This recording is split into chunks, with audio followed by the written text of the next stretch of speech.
Hey guys, this is Preeti. Welcome back to my channel. दोस्तों, आज हम बात करने वाले हैं एक 2020 रिलीज्ड हॉलीवुड मिस्ट्री थ्रिलर के बारे में जिसका नाम है डोंट लुक बैक। कहानी की शुरुआत होती है एक केटलिन नाम के लड़की से, जिसके बर्थडे के दिन कुछ गुंडे अचानक ही उसके घर में घुस के उसके सामने उसके पिता का खून कर देते हैं।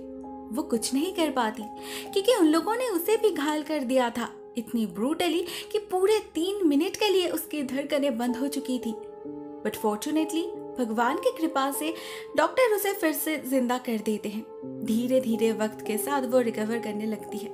उसके शरीर को ठीक होने में ज्यादा वक्त नहीं लगता, मगर उसके दिल और दिमाग में बहुत गहरी चोट पहुंची थी। पूरे 9 महीने लग जाते हैं उसे उस शॉक से बाहर निकलने में। हम देखते हैं उसे अभी भी कभी कभी दौरे पड़ते हैं, हेलुसिनेशन होता है, कुछ ज्यादा ही सेंसिटिव हो गई है वो। उसे लेकर उसका बॉयफ्रेंड जॉश बहुत ही ज्यादा प्रोटेक्टिव है, अकेले कहीं जाने नहीं देता।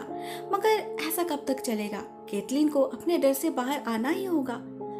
तो एक दिन वो डिसाइड करती है कि वो वॉक पर जाएगी अकेले। वो जाती भी है और उसी दिन उसके लाइफ का सेकंड बिगेस्ट शॉक लगता है उसे। उस दिन फिर से एक बार वो अपने आंखों के सामने किसी पर हमला होते हुए देखती है, बिल्कुल अपने पिता की तरह। एक्चुअली उस दिन पार्क में वॉक करते वक्त उसके हाथों से पानी का बॉटल गिर गया था। एक भले आदमी उसे उठा देते हैं, अपना नाम बताते हैं डगलस। केटलिन भी हंसकर अपना नाम बताती है और उसके बाद वो दोनों अपने अपने रास्ते निकल पड़ते हैं। मगर जैसे ही केटलिन आगे बढ़ती है, पीछे उस आदमी पर कोई हमला कर देता है। अचानक ही उसकी इतनी पिटाई करता है कि बेचारा डगलस को खुद को प्रोटेक्ट करने का मौका ही नहीं मिलता। वो बेबस लाचार की तरह पड़ा रहता है और केटलिन से कहता है हेल्प मी। मगर उस बेचारी की तो हालत ऑलरेडी खराब हो रखी थी। वो पैनिक करने के सिवा और कुछ नहीं कर पाती। उसके अलावा भी पार्क में और भी कई सारे लोग थे, मगर कोई डगलस की मदद नहीं करते, सभी इग्नोर करते हैं। और उनमें से एक तो उल्टा अपने फोन से पूरे हादसे को रिकॉर्ड करने लगता है, जैसे कुछ बहुत एंटरटेनिंग हो रहा है। फाइनली केटलिन ही उसका फोन छीन कर पुलिस को कॉल करती है। डगलस को भी हॉस्पिटलाइज किया जाता है, लेकिन ऑलरेडी बहुत लेट हो चुका था। डॉक्टर्स उसकी जान बचा नहीं पाते। बाद में केटलिन को पता चलता है डगलस कोई साधारण आदमी नहीं था, काफी रिच था। वो समाज में एक इन्फ्लुएंशियल पोजीशन होल्ड करता था और अपने चैरिटी के लिए बहुत फेमस था। बहुत सारे शेल्टर होम्स बनाए थे उसने, बच्चे और औरतों के लिए। तो जायज है उसके खूनी को पकड़ने के लिए पुलिस पर बहुत ज्यादा प्रेशर आ रहा था। केटलिन उनकी हेल्प करती है उस खूनी का स्केच बनाने में, साथ में उसे जितना कुछ पता था सब बताती है। लेकिन फिर भी वो बहुत ही ज्यादा गिल्टी फील कर रही थी। उसे बार बार लग रहा था अगर वो चाहती तो समय रहते डगलस को बचा सकती थी। फ्रस्ट्रेशन में पूरी रात वो सो नहीं पाती। उसे नींद में भी डगलस का चेहरा दिख रहा था, उसके वो लास्ट वर्ड्स कान में गूंज रहे थे उसके। केटलिन समझ चुकी थी अपने वीकनेस के कारण उससे एक बहुत बड़ी गलती हो गई है, जिसे सुधारा नहीं जा सकता। शायद इसीलिए उसे और ज्यादा खराब लग रहा था। अपना मूड ठीक करने के लिए वो एक कैंडल मार्च को अटेंड करती है, जिसे डगलस के नाम पे रखा गया था। वहाँ उसकी मुलाकात होती है एथिया से। वो भी उस दिन पार्क में थी, लेकिन अपनी जान की परवाह करते हुए कुछ नहीं किया। वहाँ डगलस का भाई लूकस भी आया था। उसके सामने ये दोनों अपनी ट्रू आइडेंटिटी रिवील नहीं करते। कहते हैं वो डगलस को काम के सिलसिले में जानते थे। उसी वक्त एक अजीब हादसा होता है। सबकी कैंडल्स एक साथ बुझ जाते हैं और एक ठंडी हवा का झोंका केटलिन के रूह को आर पार कर जाता है। वो बहुत ही ज्यादा डर चुकी थी। जॉश उसे संभालता है। दोनों एक साथ कॉफी पीने जाते हैं, मगर वहां भी केटलिन को सुकून नहीं मिलता। उसके पीछे कुछ लोग उस हादसे के वीडियो रिकॉर्डिंग को देख रहे थे और ये भी बता रहे थे कि जिसने इसे रिकॉर्ड किया है उसका नाम नेथन है और वो इसी बिल्डिंग में रहता है। इसे सुनते ही केटलिन की तबीयत खराब होने लगती है। वो वॉशरूम भागती है तो अंदर टीवी पर भी यही न्यूज चल रही थी। ऊपर से कहीं से एक कौवा आकर चिल्लाने लगता है। न जाने क्यों इस सब से केटलिन को बहुत नेगेटिव वाइब आ रहा था।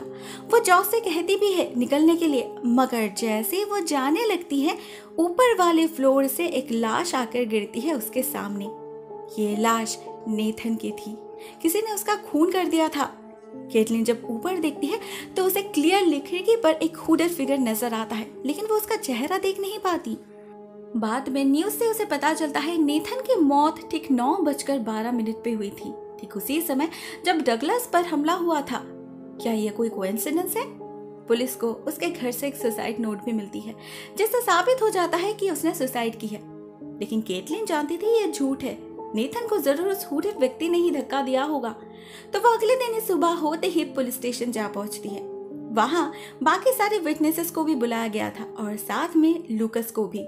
उसे जब पता चला केटलिन ने उससे झूठ कहा था, वो भी उन्हीं में से एक है जिन्होंने उसके भाई को मरते हुए देखा था, तो वो अपना आपा खो देता है, चिल्लाने लगता है उस पर, उन्हें सजा देने के लिए कहता है। फाइनली जब केटलिन की बारी आती है, वो पुलिस से कहती है उस हुडेड फिगर के बारे में, मगर ऑफिसर बॉयड उसके बातों पर यकीन नहीं करते। उन्हें लगता है वो हेलुसिनेट कर रही थी। केटलिन को बहुत गुस्सा आता है। वो और कुछ नहीं कहती मगर खुद अपने रिसर्च जारी रखती है। उसे पता चलता है डगलस और उसके बीच एक सिमिलैरिटी है। दोनों का ही बर्थ डे 27 अगस्त को है। क्या ये भी कोई कोइंसिडेंस है? केटलिन सारी चीजों को रैशनली देखने की कितना ही कोशिश क्यों ना कर ले, उसके साथ जो कुछ भी हो रहा था वो नॉर्मल नहीं था। जैसे उसे बार बार डगलस दिख रहा था, अपनी मौत के लिए केटलिन को दोष दे रहा था वो। उस रात और एक अजीब हादसा होता है। केटलिन को एक कॉल आता है जिसे रिसीव करने पर सिर्फ एक फीमेल वॉइस सुनाई देती है जो चिल्ला चिल्ला कर मदद मांग रही थी। इससे केटलिन की नींद खराब हो जाती है। वो बाहर जाकर बैठती है जहां उसे फिर से डगलस की आवाज सुनाई देती है। फिर से वही कौवे चिल्ला रहे थे। केटलिन को एक साया भी दिखता है तो वो उसका पीछा करती है और अंधेरे में कोई उस पर हमला कर देता है। कोई उसे खींचने लगता है। फॉर्चुनेटली उसकी चीखें सुनकर उनके पड़ोसी बाहर आ जाते हैं और सब कुछ नॉर्मल हो जाता है, मगर वो केटलिन के सिवा और किसी को देख नहीं पाते। केटलिन को लगता है ये किसी आदमी का नहीं बल्कि डगलस के आत्मा का काम है। वो अपने साइकियाट्रिस्ट से भी ये बात शेयर करती है, मगर उसी दिन लूकस एक बहुत बड़ा स्टेप लेता है। वो उन विटनेस के नाम टीवी पर अनाउंस कर देता है। इससे होता ये कि सभी की नजरों में वो गुनहगार बन जाते हैं। असली खूनी को छोड़कर सभी उन्हें ब्लेम करने लगते हैं, मगर केटलिन हार नहीं मानती। वो अपनी कोशिश जारी रखती है। एक बार मर के जिंदा होने के कारण अभी वो बहुत ज़्यादा सेंसिटिव हो गई है। उसे नेगेटिव एनर्जीज फील होते हैं, तो शायद इसीलिए डगलस उससे कम्युनिकेट करने की कोशिश कर रहा। उसे याद आता है उस खूनी ने एक लॉकेट पहना था रेड कलर का। केटलिन उसी वक्त ऑफिसर को इन्फॉर्म कर देती है। उसे पता चलता है पुलिस को पार्क वाले डस्टबिन में से खूनी के ग्लव्स मिले हैं। उसके डीएनए स्कैनिंग से जरूर कुछ पता चल जाएगा। ऑनेस्टली यह ऑफिसर केटलिन के बातों को उतना इंपॉर्टेंस नहीं दे रहा था, क्योंकि उसे लग रहा था केटलिन बीमार है। वो चीजों को इमेजिन कर रही है, एग्जैजरेट कर रही है। इवन उसकी साइकियाट्रिस्ट तक उस पर शक कर रही थी। तो केटलिन डिसाइड करती है कि वो बाकी विटनेसेस से भी बात करेगी। क्या पता कुछ नया इन्फॉर्मेशन मिल जाए, शायद उन्हें भी ऐसी एक्सपीरियंसेस होती होगी। इसी सिलसिले में वो कर्ट के घर जाती है। उस दिन वहां वो अपने पत्नी के साथ गया था। उसकी पत्नी मारिया डगलस की मदद करना चाहती थी, मगर उसने रोका और अभी जब केटलिन पूछती है वो उस बारे में बात करने से भी मना कर देता है, जैसे वो सच्चाई से ही पीछा छुड़ाना चाहता था। मगर उसके बर्ताव से साफ साफ पता चल रहा था कि डगलस की आत्मा उसे भी परेशान करती है। तभी एक कौवा उसके दरवाजे पर आके टकराता है। ये कौवा तो जैसे केटलिन का पीछा ही नहीं छोड़ रहा था। कर्ट को और कुछ कहना नहीं था, तो केटलिन निकल जाती है और उसके बाद ही कर्ट के घर में पावर ऑफ हो जाता है। किसी ने मेन स्विच ऑफ कर दिया था। कर्ट जाता है बेसमेंट में उसे ऑन करने। तभी उसे केटलिन कॉल करती है। न जाने कि उसे बार बार टेंशन हो रहा था, लग रहा था कर्ट खतरे में है, और ये सच भी था। कर्ट जब उससे बात कर रहा था उसी दौरान बेसमेंट में कुछ पैरानॉर्मल एक्टिविटीज होने लगते हैं। सारे बल्ब्स अपने आप फट जाते हैं और उसे डगलस की आवाज भी सुनाई देती है। कर्ट भागने की कोशिश करता है, मगर कोई उसे अंधेरे में खींच लेता है।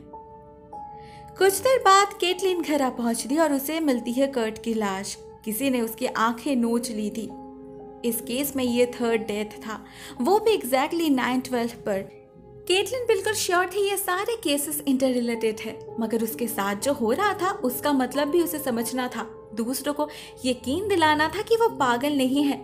पता नहीं क्यों उसे बार बार नंबर 27 दिखाई दे रहा था। कभी कोई प्रीचर बाइबल के 27 चैप्टर से कोई कोड मेंशन कर रहे थे, तो कभी वो बोर्ड पर लिखा होता था।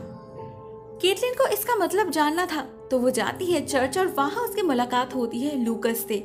लूकस पहले तो उसे देखकर बहुत नाराज हो जाता है, चिल्लाता है, सीन क्रिएट करता है। लेकिन केटलिन जब उससे बात करती है तो पता चलता है उसे डगलस की आत्मा दिखती है, उसकी आवाज सुनाई देती है, उसे भी। इसका मतलब वो सब कोई वहम नहीं ना केटलिन साइकोटिक है। उसी दिन उसे ऑफिसर बॉयड से पता चल जाता है डगलस का खूनी मिल गया है, जिंदा नहीं है बल्कि उसकी लाश, उसने ड्रग ओवरडोज से सुसाइड की है। ऑफिसर को लग रहा था मेन कल्प्रिट यही है, तो वो इस पर सारा दोष डाल के केस को क्लोज कर देते हैं। केटलिन को कुछ बोलने का मौका ही नहीं देते, उल्टा उससे कहते हैं इस केस से दूर रहने के लिए। केटलिन और कुछ नहीं कर पाती, ना चाहते हुए भी उसे अपना मुंह बंद रखना ही पड़ता है, ये जानने के बावजूद कि नेथन और कर्ट का खूनी कोई और है। मगर उसी रात उसे कॉल करती है मारिया, कर्ट की बीवी। वो बहुत ही ज्यादा डरी हुई लग रही थी, रो रही थी बेचारी। वो केटलिन से कहती है उसे भी डगलस दिखता है, उसकी आवाज आती है। साथ में उसे कुछ बहुत इंपॉर्टेंट कहना था, इसीलिए वो केटलिन को अपने घर बुलाती है। लेकिन जब वो जाती है उसे सिर्फ मारिया की लाश मिलती है। किसी ने उसके माथे पर शूट करके उसे मार डाला था और मिरर पे लिखा था आई एम सॉरी। इस बार जब केटलिन पुलिस को खबर देती है तो इंस्पेक्टर बॉयड का सारा शक उस पर ही जा पड़ता है। हर बार जब भी कोई खून हो रहा है ये लड़की वहां कैसे पहुंच जाती है। उन्हें लग रहा था कहीं केटलिन ही खूनी तो नहीं। वो इस बार लिटरली उसे वार्न करते हैं, एक और बार भी अगर ऐसा हुआ तो वो सबसे पहले केटलिन को ही अरेस्ट करेंगे। केटलिन इस बार सच में डर गई थी। उसे समझ नहीं आ रहा था वो क्या करे, कैसे यकीन दिलाए इस ऑफिसर को। ऐसे में घर लौटते वक्त उसके अपने गाड़ी में पीछे की सीट से कोई उस पर अटैक कर देता है और वो बेहोश हो जाती है। जब उसका सेंस लौटता है वो खुद को एक अबांडन बिल्डिंग में पाती है और उसके सामने पड़ी थी एक लाश जिसे चूहे नोच नोच कर खा रहे थे। ये लाश उन्हीं में से एक विटनेस की थी। दूसरी तरफ भागने पर उसे एथिया दिखती है, वो बेहोश पड़ी थी। केटलिन उसे जगाती है और पूछती है क्या डगलस ने उसे यहाँ पर लाया है, लेकिन एथिया ना कहती है और साथ ही साथ इसके पास एक इंजेक्शन भी मिलता है। अब कोई आत्मा किसी को इंजेक्ट कैसे कर सकती है, ये जरूर किसी इंसान का काम होगा। ठीक उसी वक्त अचानक रेडियो पर वो बाइबल वर्स बजने लगता है और केटलिन को धीरे धीरे सारा मामला समझ आ जाता है।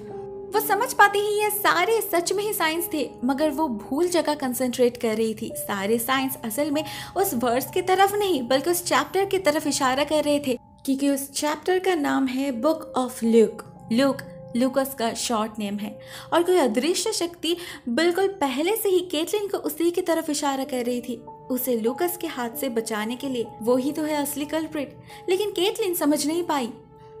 अभी जब उसे सब कुछ पता चल ही गया है तो लूकस खुद को रिवील कर देता है। इतने दिनों से छुप छुप कर वो अपना सारा प्लान एग्जीक्यूट कर रहा था। एक एक करके उन सभी को उसने मार डाला जिन्हें वो अपने भाई के मौत के लिए जिम्मेदार मानता था।